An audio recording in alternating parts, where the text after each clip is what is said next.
Welcome to Influence to Death, your guide for navigating the wild world of wellness influencing. Hi, and welcome to Influence to Death, your guide to navigating the wild world of wellness influencing. I am your co-host, Victoria Lafont. I'm your other co-host. Oh, sorry, I clear my throat there. We have like a tradition of complete train wreck beginnings. I love it. Let's just keep it. Okay, I'm Hannah Wright, your other co-host. And today we have Dr. Sara Russell back on the podcast to talk more about the postpartum period, right? We talked about pregnancy last time, and now we're going to focus more on postpartum. I'm super stoked about this episode. Thank you, Sara, for coming on again. Yeah, thank you so much for having me back. And I apologize about my headphones. My kitten literally ate the foam on my others and chewed the wires. And I had to ask my son to lend me his gaming headphones, which are the only working headphones we have in the house. I just realized that they're like LED, like they light. Are. Yes. Yeah. They're very spiffy and there was no way to turn off the light. So I apologize. At least you know what happened to your other ones. I had these ones that were over the ear that I loved. They were Andrew's, and I have no idea what I did with them. I think I left them in an airport, maybe. That's my best guess. So yeah. Wow. Yeah. Yeah. Okay. So let's jump in. We have right at an hour to cover some of what we wanted to cover the last time. And then we definitely want to make sure that we get to the new research that Sara has brought about postpartum. And Sara actually saw on Facebook some of the research you were posting. It's like brand new research. Yeah. So we want to make sure to get to that. Okay. So kind of the first bit that I want to dive into first that we did not get into the last time, there are certain conditions. I think you touched on this last time, but there are certain conditions where understanding the pregnancy specific ranges are really important. And the two that, you were, very specific about is preeclampsia and thyroid health. So is there anything else that you want to say about that, just as kind of a follow-up from the first episode? I don't remember how much in depth we got into the preeclampsia piece. I think that we just went a little bit surface level, right? Yeah. So I think this is just wildly important. So what we found in the research is that there are 6 very significant, easy to run, fairly affordable blood markers that can help detect early risk of preeclampsia. 5 of these as early as the first trimester. And the sixth is LDH. And that we don't know yet if it's valid as an early preeclampsia marker in the first trimester, but we do know that starting at week 20 of pregnancy, it does have validity. So these include uric acid. We can list them in the show notes too, Sara. Yeah. Neutrophil to lymphocyte ratio, GGT, ALK phos, and right now I'm just missing one. And then LDH. But yes, these are really significant, really easy to run. The neutrophil to lymphocyte ratio is actually just a calculation that you can run on your calculator. Or if you have Lab Smarts will run it for you. We'll just divide the neutrophils by the lymphocytes, but it's a really easy calculation. And actually just want to remind people, Lab Smarts is the bloodware software that Marianne Marks created, and all of the pregnancy and postpartum specific ranges are in that blood work software. It's like an interpretation software. Most functional practitioners are familiar with that kind of style of software, but just to remind people what that is when you say Lab thanks. Smarts. I appreciate that. Yeah. So, having an elevation in one of these markers doesn't necessarily mean that you will get preeclampsia, but it does indicate that you might be at higher risk of preeclampsia. The neutrophil to lymphocyte ratio is a really important ratio to look at in pregnancy because it can show other things like miscarriage risk. For example, a neutrophil to lymphocyte ratio of over 5 is just a general indicator of higher risks in pregnancy. But you have to be careful because there are some situations, like I learned, for example, working with the autoimmune population, some people are put on low-dose prednisone or other corticosteroids during pregnancy to suppress an overactive immune system. And that's appropriate and important, but it can elevate the neutrophil to lymphocyte ratio without that actually meaning that they have an elevated risk, just because it suppresses lymphocytes and the neutrophils just go up. They're just supposed to go up. So you will always have to look at the bio-individual situation. I think it's also really important to say that clinically, especially any unlicensed practitioner should never say, oh, you're at high risk for preeclampsia.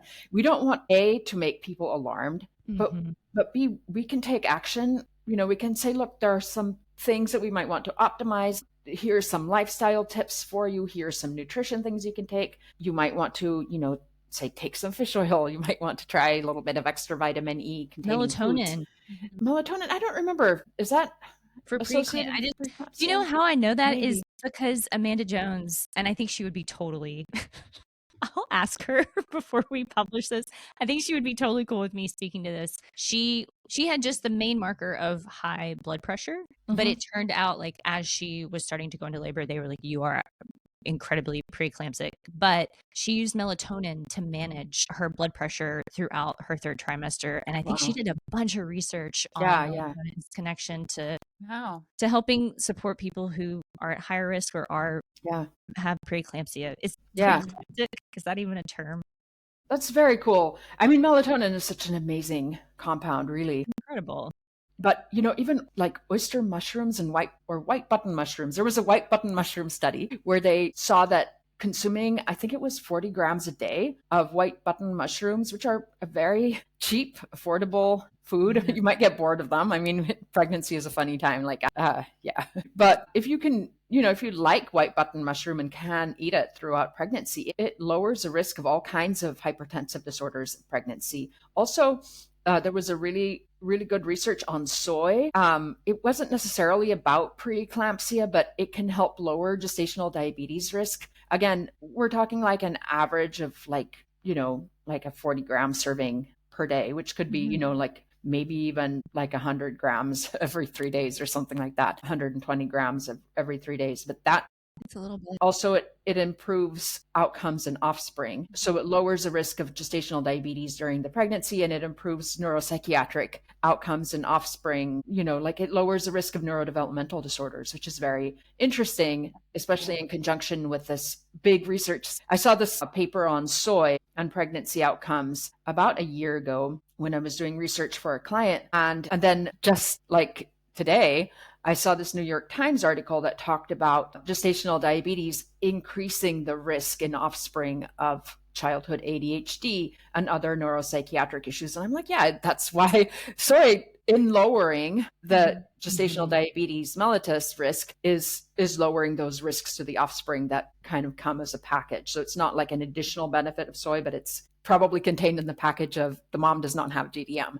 Right. Yeah, so I love it. It's cool. I mean, the more even, pomegranate is also pomegranate and garlic are foods that can help lower blood pressure. And so just in to pregnancy, put this in context for people, 40 grams of mushrooms is like 3 mushrooms. It's not not a that small much. amount. Yeah. White button mushrooms are really high in ergothioneine, right? Which is a really incredible antioxidant. I wonder if that has. There's like cancer and the reduction tempeh studies. also is really high in ergothioneine. Yeah, that would be interesting to look into. I think that they might have good selenium content too. So it could be, combination. I always think it's never just one component of the food, but, multiple components. And, like when you can find a food like pomegranate or mushroom or, like fatty fish, like sardines that have multiple benefits. Wow, that's just great. Even nuts and seeds are really great because they're good sources of vitamin E, which vitamin E was one of those things where we're not really 100% sure, but probably helpful and it's not going to hurt. Right. And then, I mean, if you're taking a fish oil, my understanding is that you should be supplementing with vitamin E for its antioxidant properties, correct? Yeah. So, I mean, and that is a common recommendation for women who have high blood pressure, have hypertension or preeclampsia, is to take a fish oil. For sure. Or have a high vitamin E intake, which is a little tricky, but if you make sure you're eating those vitamin infused, because you have the different forms of vitamin E. Yeah. The gamma, the delta, and some of them are more effective, I think, right, than others. And in supplements, a lot of times they don't have that form. That's the best one to have to increase your vitamin E, I guess, potential or status. For sure.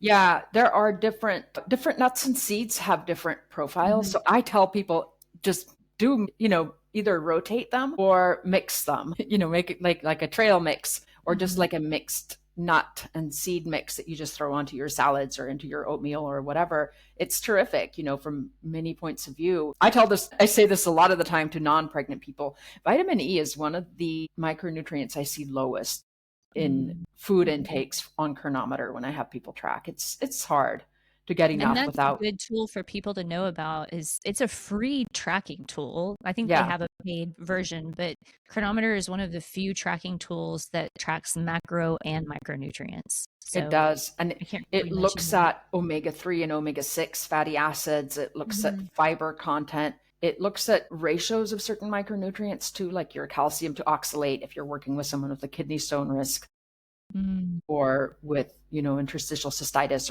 or vulvovaginitis or something that is associated with, potentially being triggered by oxalates in the individual, depending on the situation. But yeah. I also just wanted to tell people on the LabSmarts website, there's a whole blog on neutrophil lymphocyte ratio. So I think we linked to LabSmarts in the show notes of the last episode, but it's a good resource whether or not you use the software.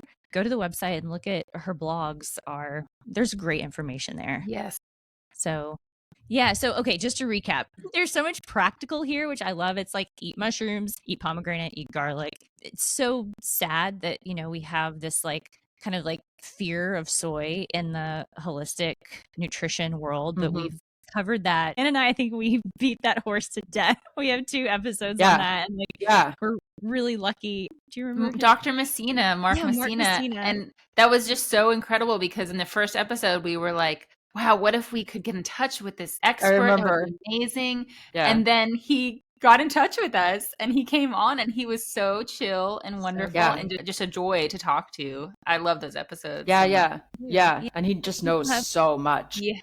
He's an expert. And if people are like, oh my gosh, soy, I'm not sure if I should eat that or not, be sure to listen to those episodes. Yeah.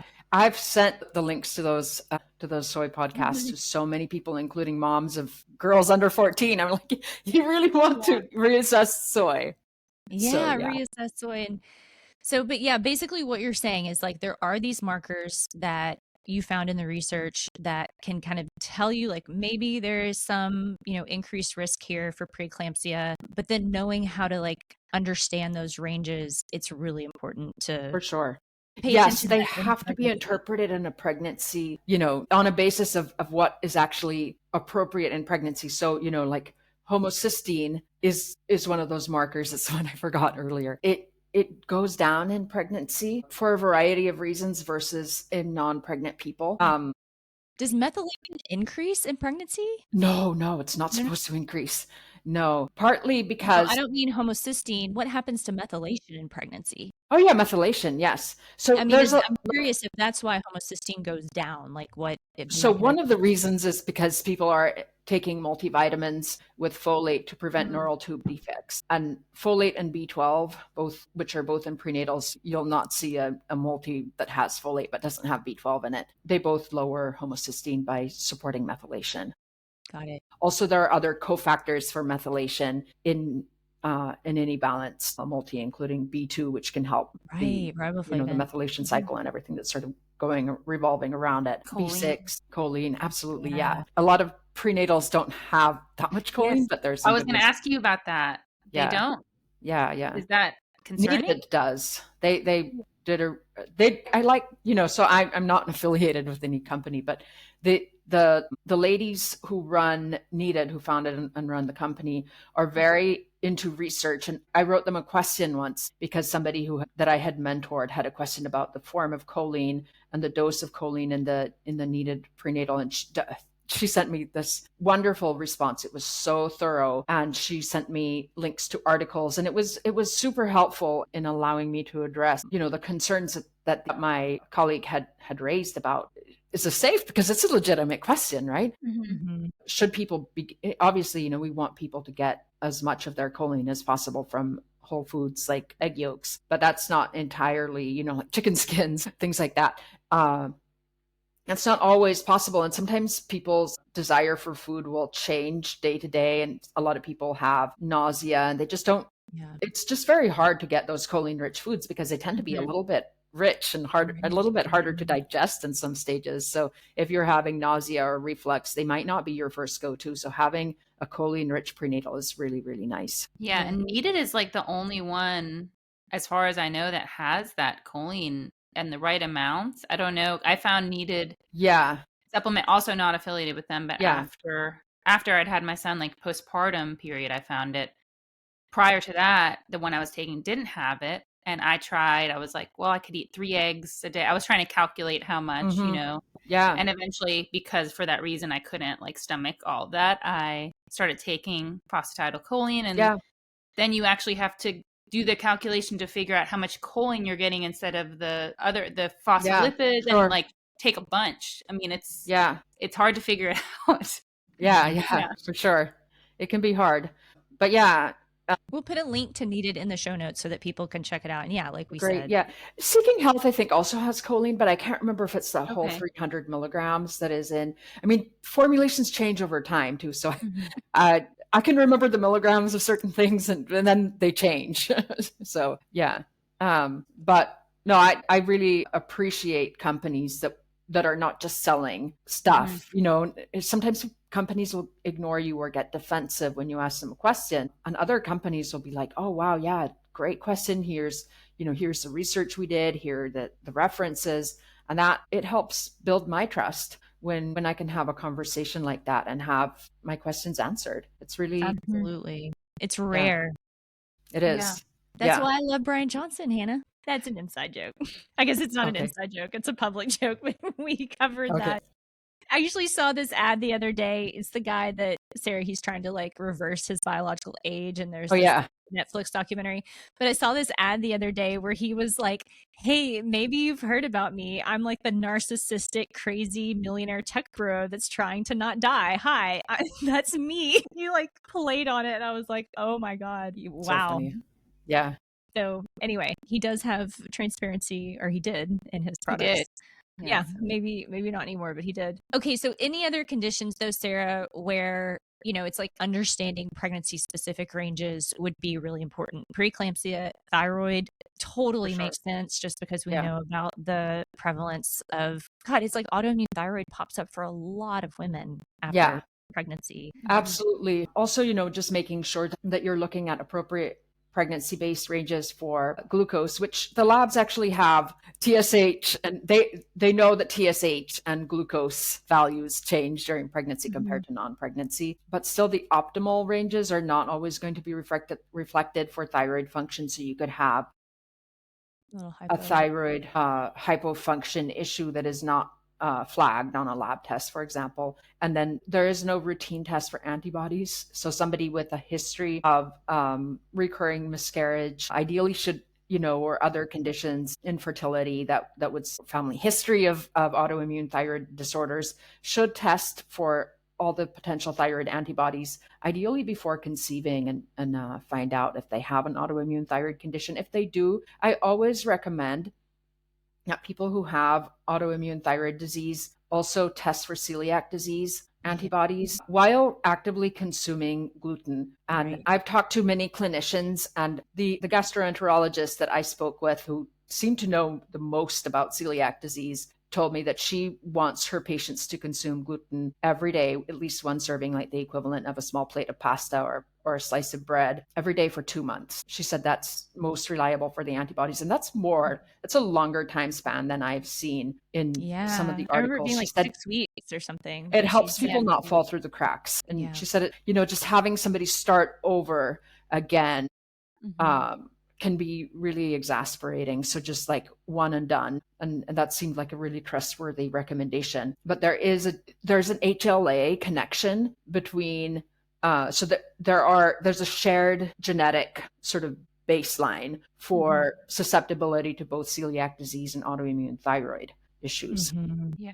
HLA is the gene, human leukocyte antigen. Yeah. Is that right? And so people with autoimmune diseases, just for listeners, if they're not familiar with what that is, tend to have those genes like turned on. Yeah. Right. And that's an important point. It's not necessarily that those genes cause the disease. It's that people who test positive or have the symptoms of these diseases often have that genetic expression happening. And it might happen and it might not. Like, I'm the perfect For sure. example of that. I didn't have any symptoms of celiac till I was exposed to a trigger, and then the symptoms started to come, but those genes were there the whole time. You know, that didn't change. Right. So, And you could have the genes. I mean, you have the genes your whole life and never develop an autoimmune disease. That's possible sure. too. totally. Yeah. God bless those people. Enjoy your gluten. Yeah. Yeah, absolutely. And Which is that's going the to be thing. one of our next topics. Yeah, we're you know, gonna. this is the other thing. I tell people, look, if you have celiac disease, you should not be consuming gluten, but you should know that. Don't just assume you have a serious gluten sensitivity. Like, do a rigorous elimination and reintroduction diet. And for heaven's sake, don't believe those people who say that Italian wheat is better. Okay, Sarah, talk about that. We have this in our notes to ask you. Oh, okay. Yeah. So, what's the deal with people go to Italy, they go to France, they pass by the TCA, they're like, oh, I really want, a baguette or whatever, delicious Italian pastry. And then they eat it and they're like, I felt totally fine in Italy eating the wheat. But what's the deal with that? So, yeah, I mean, your gut could have recovered for, like, either you could think that you're intolerant to gluten and not be. That's one thing. That's extremely common. A lot of people are just biased against wheat. And it's an unfortunate and very sad bias in the holistic world, because there are wonderful polysaccharides in gluten-containing grains that I want everybody who can consume them with impunity to consume them.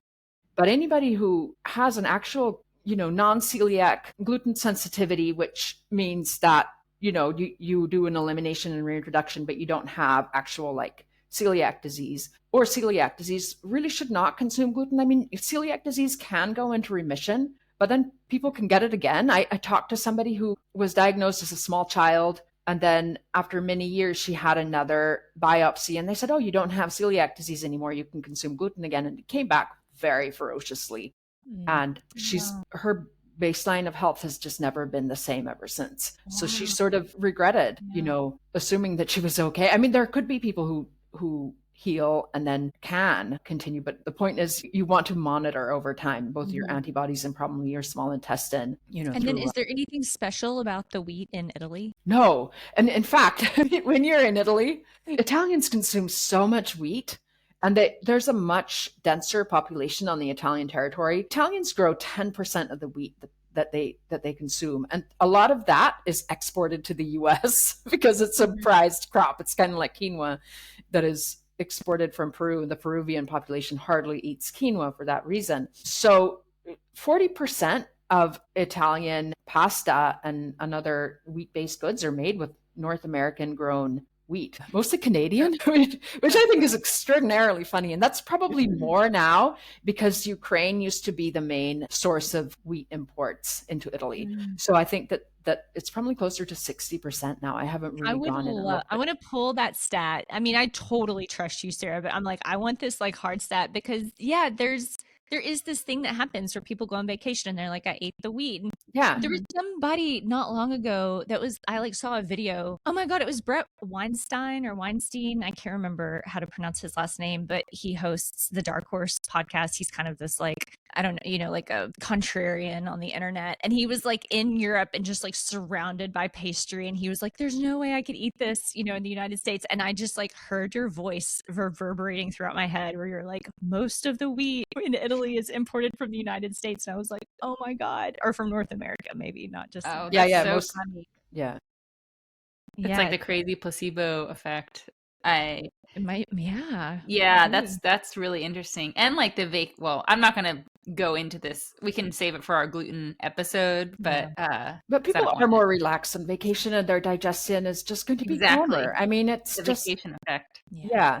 But I think that your immune system could still be triggered. So celiac disease has 3 layers. One of them is gut, one of them is skin, and one of them is neurological. There's a high percentage of celiac patients who get diagnosed late because they don't have the typical symptoms that are GI symptoms and being underweight, having diarrhea. Those are the classic symptoms. A lot of people just have skin issues and a lot of people just have neuropsychiatric issues or some, 2 of the above.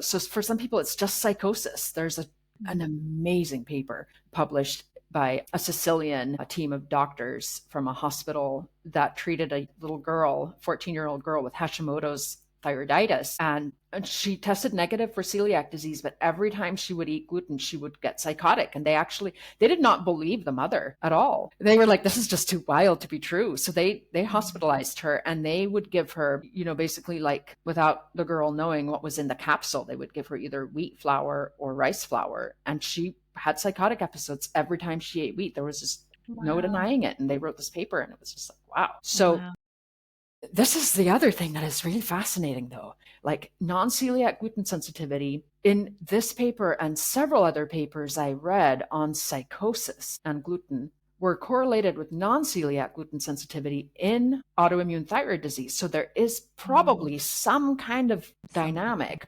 where either some people are falling through the diagnostic cracks of celiac diagnosis. So there is serum negative celiac disease, just like there is serum negative lupus and serum negative Hashimoto's. So explain that, Sarah, what you mean when you say it means your antibodies are negative, but you're going to have a positive Marsh score when you do a small intestinal biopsy. That is not, you can have a positive Marsh score for reasons other than celiac disease. So they have to rule out those other reasons. But they did studies where they looked at people who were negative for celiac antibodies, but they had symptoms that were so suspicious. And they did find that on small intestinal biopsy, there was I think it was maybe 7% or something like that.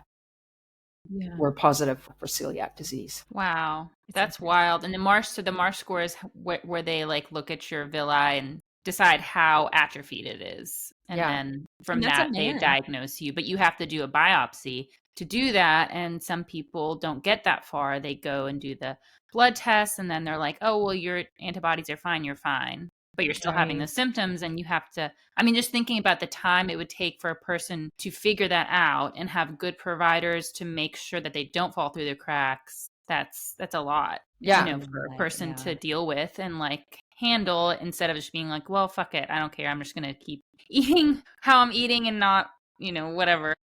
Yeah. I think the standard allopathic medicine, at least in Italy, is really, really good at recognizing non-celiac gluten sensitivity as a real condition. And so at least that's good, because patients are then encouraged to be as rigorous as if they had celiac disease. But there's probably a proportion of these people who are falling through cracks and actually do have celiac disease. But this is interesting relating to postpartum, because postpartum thyroiditis is a factor that increases the risk of postpartum psychosis. Okay. Non-celiac gluten sensitivity and celiac disease are both known risk factors for postpartum psychosis. I did not know that. Bipolar disorder is including undiagnosed bipolar disorder, and often bipolar disorder episodes will first manifest in the postpartum period. So bipolar disorder is a huge factor for postpartum psychosis. So if you have postpartum depression, that is the first bipolar episode of a person who has undiagnosed bipolar disorder, and you give that person SSRIs, which is a standard treatment for postpartum depression, they are more likely to have a psychotic episode because of the bipolar disorder. And this is why Wait, Sarah, can you explain that a little bit more? Like, why does the SSRI trigger that? Yeah, because in unipolar depression, which is just like you're either like you have a normal mood, you're euthymic, or you go down. That's it. You don't go up. Right. So SSRIs are the treatment of choice in allopathic care because they help pull your mood up. However, in a person who is bipolar, they have their euthymic episodes, and then they have their manic or hypomanic episodes where they'll go up here, and then they'll have their depressive episodes where they'll go really far down and with a high risk of suicide. Bipolar disorder is a huge risk factor for suicide. What happens when a person with bipolar disorder, even undiagnosed, obviously, is prescribed an SSRI without taking into account the bipolar disorder itself? The person has to be on a mood stabilizer and probably an antipsychotic if they're going to be given an SSRI as part of the treatment plan, which usually I don't see medical teams giving bipolar patients SSRIs at all. It's unusual. It does sometimes happen and there can be a basis for it, but they would never give a bipolar patient just an SSRI to treat their mood states. So you're saying it like essentially like accentuates the manic episode. It can trigger mania, and that can precipitate a psychotic episode, which in postpartum is an incredibly high risk for infanticide and suicide. It's just so sad. Yeah. And it's like kind of hard. Like, let's say I'm just thinking, okay, it's like me. I've got like my ups and downs, but I'm like not diagnosed bipolar or whatever. But then let's say I have a baby, and then after the baby, like how would someone know? Yeah. You know what I mean?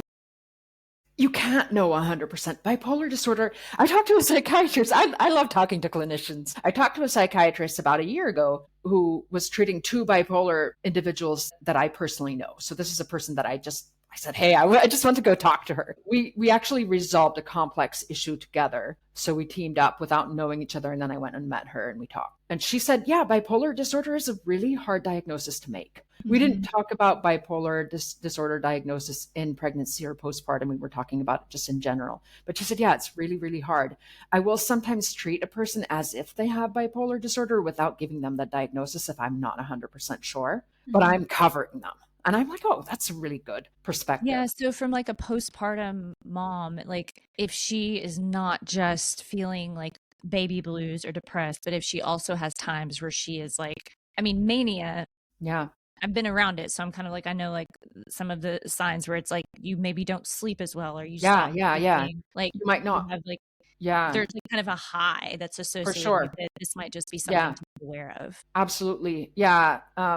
Some of the symptoms that bipolar mothers may have in postpartum can be really hard to distinguish from sleep deprivation symptoms. And unfortunately, sleep deprivation is a risk factor for mania, which can then trigger psychosis. And that is also in fathers, because sleep deprivation in males is a trigger as well as for females, whether they've given birth or not. So even a bipolar dad, if he's just had a baby and is sleep deprived, then he could have a manic episode with a psychotic sort of component to it. Right. So yeah. It's important. I mean, that's a huge amount of the population are people who have that diagnosis. So I think it's really important to share. Oh yeah, 3%. It's huge. Yeah. But it's really interesting looking at the literature on people. So this is an area that has been identified in allopathic medicine as being absolutely critical. I have never seen discussions in the public space on social media or even among clinicians that I'm personally in contact with on this, but I found it in the literature.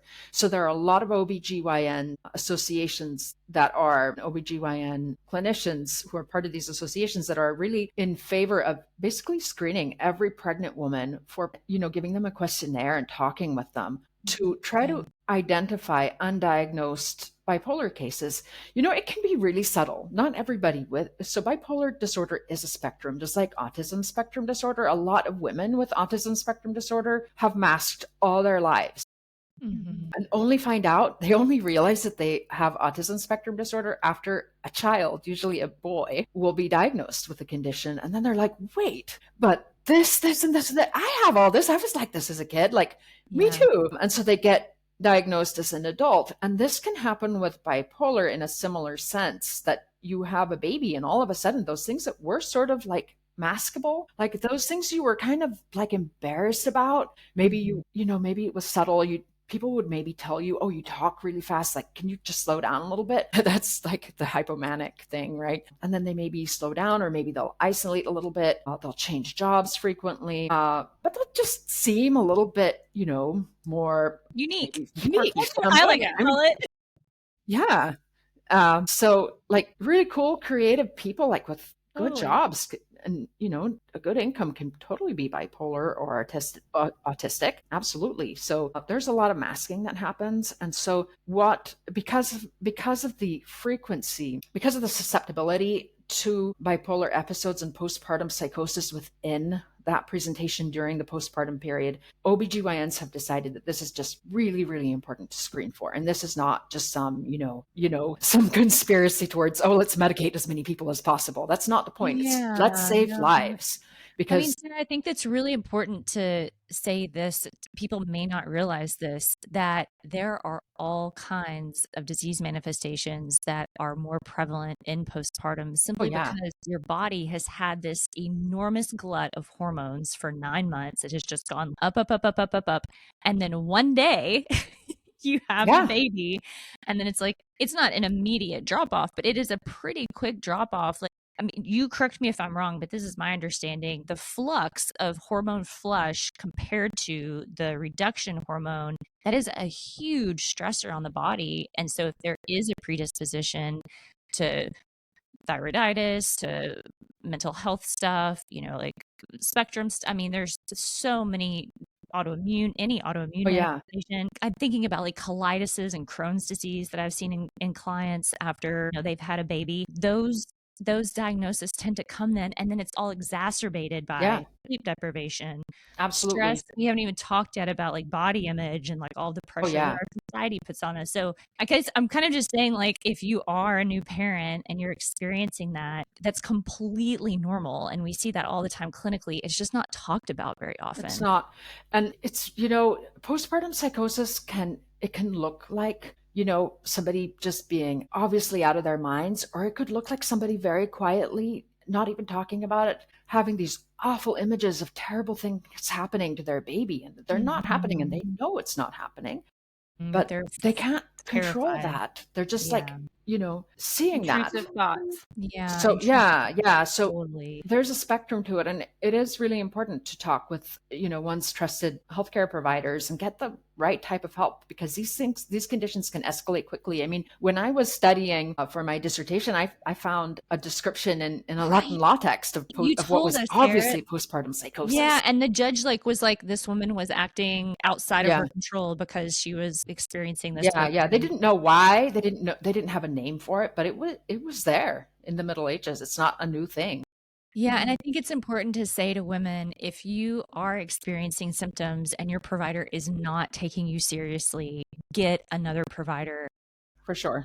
I mean, that's such a loaded statement because it's like some people are stuck in their insurance or, they have this roadblock. But if you're able to talk to another licensed clinician, it's so important to have Yeah. support. Yeah. Absolutely. And in situations like this, I honestly think that just even reaching out to your best friends and saying, "Do you have a trusted doctor who could even like see me for free?" Like, gosh, if I was a doctor, I would be Yeah. like, "Come on in." I I know mean, you who would. wouldn't, Yeah. Like there's so many doctors who are also moms. I found this Mhm. beautiful article on PubMed by a female physician who talked about her postpartum psychosis episodes as part of her bipolar issues. And she was, she talked about suicide attempts. She was very candid, but I mean, I can only imagine how vulnerable, it must have felt to do this work, but it was really, really important to her. I mean, anybody who has looked this stuff in the face, has Yeah. seen a patient who suffered, or maybe even had a patient or had a colleague with a patient who killed themselves or killed their babies, they will be like, "Oh my gosh, I don't care about the money. Just come in. I will help you, Mhm. whatever it is, like, And I think yeah, it's important to say too, this doesn't just exist in functional medicine. For instance, I think I've just been very lucky where we are in Boston. I've never not gone to the doctor and told them whatever, definitely I have anxiety, whatever crazy thing is happening in my, like general anxiety disorder brain, and them not take me very seriously. So you don't have to have some like cash-based special yeah, yeah, clinician. yeah, Like, you absolutely. can hopefully find the help that you need from the doctor that your insurance Yeah, covers. yeah, Yeah, that's absolutely. That wonderful psychiatrist that I went and talked to, she made time out of her day. She works in a free clinic, yeah, that they're very, very busy. yeah. It's just But she important took for the time people to to meet with me realize for that. 45 minutes, Yeah. obviously for free. We just talked as colleagues, and it was really good. Yeah. Yeah, there's good people in all areas of medicine. Okay, so Sarah, just to make sure that we're covering all bases, like we talked about markers in preconception and in pregnancy. Do you want to talk a little bit about the markers that change in postpartum? I know Yeah. there's not a ton. Like, in how many are in pregnancy? The ranges are different, like over Over 100. 100. Yeah, Yeah. In postpartum, we had probably like a dozen, but but still, it's important, especially if it's you're in this really state. important. If you're like Yeah. perfectly healthy after a baby, you still had a baby.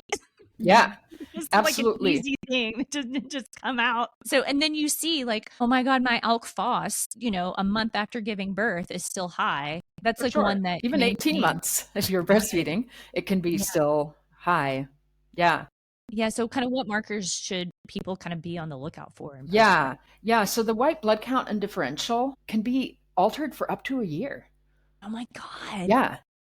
Okay, So and just to remind people, that's white blood cells, and then you see like the breakdown of the different types of white blood cells. Those are the differentials: yeah, neutrophils, neutrophils, lymphocytes, lymphocytes, all of those. basophils. They go a little bit up and down, so it's not that linear. Really my general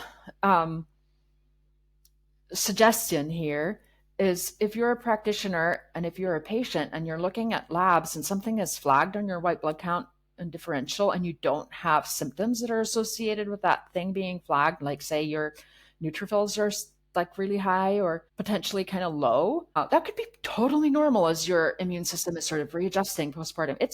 Right. The immune system undergoes incredible shifts and they change person to person. So, autoimmune in pregnancy, some women with lupus go into remission. Some women have lupus flares that are horrific. Some people have lupus onset during a pregnancy. I know someone who was actually diagnosed with lupus when she was a teenager, and her one dream in life was to be a mother and a housewife. And her doctor at the time told her, "You can't have babies." And she was like, "What?" She had a kid. Like, she married very young. She had a kid as soon as possible. She was like, yeah, at least I'll be as young as possible and maybe my lupus won't be as advanced. But yeah. And did she experience a remission? I mean, was that what was her? She's not somebody that I really talked with in depth about her medical history. I just listened to what she said. I didn't want to go into it too much. But I don't know. I should ask her. Yeah, But and that's important for people to know. Like, I mean, essentially, your body has to tell itself, your immune system has to tell your body and itself, don't kill this baby. It is a foreign body. I think there's like a little bit of, I mean, of course, not everybody like takes immunology, but it's like everything that we interact with as humans gets passed through like the filter of the immune system. So the immune system is either like, do we go after this thing or not? But it kind of samples everything. And so when we get pregnant, those cells under normal circumstances would look foreign and should be taken care of, taken out. But our immune system has to shift so that we're able to gestate. For sure. Baby. And so there's all these shifts that occur. And so it totally makes sense what you're saying, that our white blood cells, one of the biggest, like factors of the immune system, is going to be off for a little while. But a year, sure. That's incredible. Yeah. Plus, in pregnancy, there are two foreign bodies basically inside the mother that are 50% from the dad. So that's the placenta and the fetus. Like, we forget sometimes that the placenta is 50% from the father. But they interact with the maternal immune system in ways that science hasn't even fully been able to describe yet. It's just wild. And there is a paternal contribution to preeclampsia that we found when we were doing the research that was mediated by the placenta. So it's very, very interesting. We can blame the dad. Yeah, for sure. Yeah, that is one of the coolest things I have ever read about, ever. The placenta and the paternal DNA and how that activates the mother's immune system and how it can be influenced by how long you have been with that partner. For sure. How much you've been exposed to their actual sperm. So if you use barrier contraceptive methods, they're like, that person is still a stranger to the immune system. It's wild. Yeah, there's no tolerance that's developed. Yeah. So, and the immune system piece gets even more complex when you work with a situation where there was in vitro fertilization with an egg donor or, conception via sperm donor, because then you have different people's immune systems all interacting with each other, or surrogacy. So yeah, it's that can all like be part of the mix. Right. Of the immune sort of like reshuffling that happens during pregnancy and postpartum. And is there a higher risk there of like preeclampsia or other issues with IVF or with? There is. Yeah. I mean, it's just good for people we're not saying like, don't do this. We're just saying like, hey, be aware that these certain, I don't want to speak out of turn, but it's like, could you kind of say like, what certain issues might somebody who's done IVF or sperm donor be more susceptible to? Yeah. And almost, part of that is age too. It's an interaction both of the age and the donor egg issue. They are both independent factors for, just specific types of risks that can happen in pregnancy. And in fact, I don't think I've ever worked with a woman in her 40s who conceived via IVF who was not recommended to take baby aspirin. And baby aspirin is really effective preeclampsia prevention, a strategy that has been very well researched. It's a good It's like gold evidence-based standard, strategy. right? Sorry? It's gold standard, isn't it? It's gold standard. Yeah, absolutely. And so I always tell people, if you're pregnant and your medical team is recommending that you take baby aspirin, take it. Take it. Just do. There are many, many reasons why they could be recommending it. They're not just recommending it, just because they like it. Because they're associated with the aspirin company. Yeah, I don't think that really is giving them much of a kickback at this point. So, yeah. Okay, so the white blood cells, we talked about ALK Phos stays elevated. Alkaline phosphatase. Other liver enzymes, ALT, GGT, and AST all go up wildly the first 5 to 10 days, especially if a person, like the more interventions they had in labor, the more they're going to go up. But they're going to go up even in the most tranquil home birth situation or, without interventions or anything. So that's just normal. And that's important to know if you're working with somebody who has, say, autoimmune hepatitis, which can flare in postpartum. And I've seen that happen. So the hepatologist needs to be able to distinguish between normal liver enzyme changes in the early postpartum period and also ALK Phos that can stay elevated for a long time versus an actual flare in the condition. Yeah, important. It's so important. So that is interesting. Red blood cells, hemoglobin, and hematocrit can be altered for up to 6 months after birth. And that in turn, big deals. It's like a really big deal. That in turn is one of the reasons why hemoglobin A1C is different for about 12 weeks after birth. Now, the other reason is that hemoglobin A1C is just an average of your glucose for the past 3 months. And during pregnancy, the glucose ranges are completely different. So your average, like a month or 2 months after birth is going to be mixed in with the average that you had before and after delivery. And those are different ranges. Right. So the important number to remember with hemoglobin A1C is 5.7. If it's over 5.7 in the postpartum period, there's probably something wrong. And that is recognized from an allopathic perspective. Okay, so doctors are like GPs are familiar with that. Okay, any other markers? I just know we're like coming up on an hour. I'm like, I just want to like get in as much as possible. Prolactin. So prolactin starts rising in pregnancy itself, reaches a peak of, so non-pregnant prolactin levels are about 25. And then they go all the way up to 200 at delivery. And then as you lactate, they stay elevated but slowly go down over time in women whose cycles return within the first 3 to 6 months. Those levels are going to be lower, regardless of how good your milk production and milk quality is. There's not a correlation, but your prolactin levels are going to be lower if you're menstruating than if you're not. But they will stay somewhat elevated, like around 50, which is about twice as high as the normal, like non-pregnant levels throughout lactation. So that's, it's important these are so important to know. I mean, I can just imagine like, okay, postpartum, and then maybe you're even a little bit familiar with your blood test and you get a blood test done and you see your liver enzymes are super high. It's just good to know, like, hey, this is part of postpartum. For sure. This is not abnormal. Hannah, any questions that you have before we? Yeah, but it'll take us over. So no questions. Sorry. I do have questions, but I'll hold on until next time.